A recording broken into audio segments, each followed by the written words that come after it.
ಅವರು ನನ್ನ ಹತ್ರ ಇಲ್ಲ, ನಾನು ಕಳಿಸ್ಬಿಟ್ಟಿದ್ದೀನಿ ಅಂತ, ನನ್ನ ಹತ್ರ ಇಲ್ಲ, ಏನೂ ಇಲ್ಲ ಅನ್ನೋ ಥರ ಅವರು ಹೇಳಿದ್ದಾರೆ. ನೆನ್ನೆ ಅದೇ ಹೇಳಿದರು, ನಾವು ಹೋದಾಗ ಅದನ್ನೇ ಹೇಳಿದರು. ಈಗ ಒಂದು ಫೈಲ್ ನನ್ನ ಹತ್ರ ಇದೆ ಅಂತ ಹೇಳಿದರು. ಅದು ಯಾರ ಫೈಲು? ಕುಮಾರಸ್ವಾಮಿಯವರ ಫೈಲು ಅಂತ ಹೇಳಿದರು. ಆನಂತರ ಅವರು ನಮಗೆಲ್ಲ ಗೊತ್ತಾಯಿತು. ಈಗ ಅದಕ್ಕಾದರೂ ಆ್ಯಕ್ಷನ್ ಮಾಡಬೇಕಲ್ಲ. ಅದಕ್ಕೇನು ಕ್ಲಾರಿಫಿಕೇಷನ್ ಇಲ್ಲ. ಅದಕ್ಕೆ ಸ್ಪಷ್ಟವಾಗಿ ಅವರೇನು ಕ್ರಮ ತಗೊಂಡಿದ್ರು ಮತ್ತು ಅದು ಕಾನೂನಿನ ರೀತಿ ಇದೆಯಾ, ಕಾನೂನು ಬಾಹಿರವಾಗಿದೆಯಾ, ಅದೆಲ್ಲ ಈಗಾಗಲೇ ಅಲ್ಲಿ ತಿಳಿಸಿದ್ದಾರೆ. ಅದ್ರ ಮೇಲೆ ಅವರು ಕ್ರಮ ತಗೊಳ್ಬೇಕು. ಇನ್ನು 3 ಏನು ವಾಪಸ್ ಕಳಿಸಿದ್ದೀನಿ ನಾನು ಅಂತ ಹೇಳಿದ್ದಾರೆ. ಅದಕ್ಕೂ ಕೂಡ ಲೋಕಾಯುಕ್ತದವರು ಕಳಿಸ್ತಾರೆ, ಕ್ಲಾರಿಫಿಕೇಷನ್ ಕಳಿಸ್ತಾರೆ. ಕಳಿಸಿದ ಮೇಲಾದರೂ ತಗೋಬೇಕಲ್ಲ. ಅಷ್ಟೇ ನಮ್ಮ ವಾದ ಅಷ್ಟೇ. ನೀವು ಸೆಲೆಕ್ಟಿವ್ ಆಗಿ ಇಷ್ಟು ತರಾತುರಿಯಾಗಿ ಕುಮಾರಸ್ವಾಮಿ ಬಗ್ಗೆ ಅಥವಾ ಇನ್ನೊಬ್ಬರ ಬಗ್ಗೆ ಅವ್ರ ಬಗ್ಗೆ ಎಲ್ಲ ತರಾತುರಿಯಾಗಿ ಯಾಕೆ ತೊಗೊಳ್ಳಿಲ್ಲ, ನಮ್ಮದನ್ನೇ ಮಾತ್ರ ಯಾಕೆ ತೊಗೊಂಡ್ರಿ ಅಂತ ಅನ್ನುವಂಥ ವಾದ ಅಷ್ಟೇ. ಬೇರೆ ಕಳಿಸ್ತಾರೆ, ಕ್ಲಾರಿಫಿಕೇಷನ್ ಕಳಿಸ್ಲೇಬೇಕಲ್ಲ ಅವರು. ಗವರ್ನರ್ ಆಫೀಸಿಂದ ಕ್ಲಾರಿಫಿಕೇಷನ್ ಬಂದಿದೆ ಅಂದರೆ ಅವ್ರು ಸುಮ್ಮನೆ ಇಟ್ಕೊಂಡು ಅದನ್ನು ನೆಗ್ಲೆಕ್ಟ್ ಮಾಡೋದಕ್ಕೆ ಆಗೋದಿಲ್ಲ. ತಿರಸ್ಕಾರ ಮಾಡೋದು ಬಿಡೋದು ಗವರ್ನರಿಗೆ ಬಿಟ್ಟಿದ್ದು. ಆದರೆ ಅವರು ಕಳಿಸ್ಬೇಕಲ್ಲ. ಪಾಟೀಲ್ ಅವರು ಮತ್ತು ಪ್ರಿಯಾಂಕ್ ಖರ್ಗೆ ಅವರದ್ದು KIDBCN ಯೋಜನೆ ಪ್ರಸ್ತಾಪ ಆಯಿತು ಸರ್?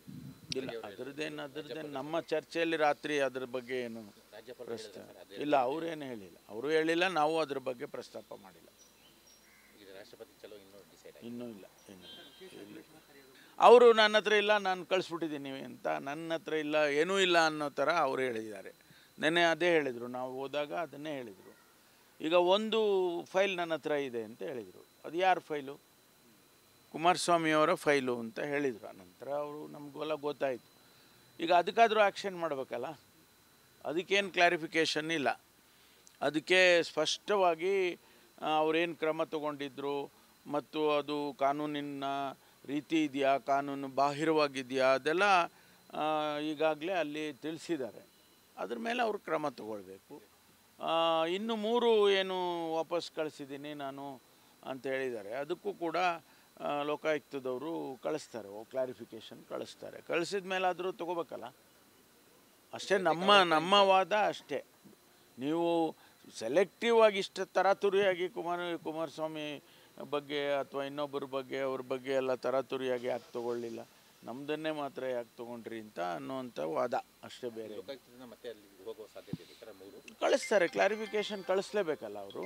ಗವರ್ನರ್ ಆಫೀಸಿಂದ ಕ್ಲಾರಿಫಿಕೇಷನ್ ಬಂದಿದೆ ಅಂದರೆ ಅವ್ರು ಸುಮ್ಮನೆ ಇಟ್ಕೊಂಡು ಅದನ್ನು ನೆಗ್ಲೆಕ್ಟ್ ಮಾಡೋದಕ್ಕೆ ಆಗೋದಿಲ್ಲ. ತಿರಸ್ಕಾರ ಮಾಡೋದು ಬಿಡೋದು ಗವರ್ನರಿಗೆ ಬಿಟ್ಟಿದ್ದು. ಆದರೆ ಅವರು ಕಳಿಸ್ಬೇಕಲ್ಲ. ಪಾಟೀಲ್ ಅವರು ಮತ್ತು ಪ್ರಿಯಾಂಕ್ ಖರ್ಗೆ ಅವರದ್ದು KIDBCN ಯೋಜನೆ ಪ್ರಸ್ತಾಪ ಆಯಿತು ಸರ್? ಇಲ್ಲ, ಅದ್ರದ್ದೇನು ನಮ್ಮ ಚರ್ಚೆಯಲ್ಲಿ ರಾತ್ರಿ ಅದ್ರ ಬಗ್ಗೆ ಏನು ಪ್ರಸ್ತಾಪ ಇಲ್ಲ. ಅವರೇನು ಹೇಳಿಲ್ಲ, ಅವರು ಹೇಳಿಲ್ಲ, ನಾವು ಅದ್ರ ಬಗ್ಗೆ ಪ್ರಸ್ತಾಪ ಮಾಡಿಲ್ಲ. ರಾಷ್ಟ್ರಪತಿ ಚಲೋ ಇನ್ನೂ ಇಲ್ಲ.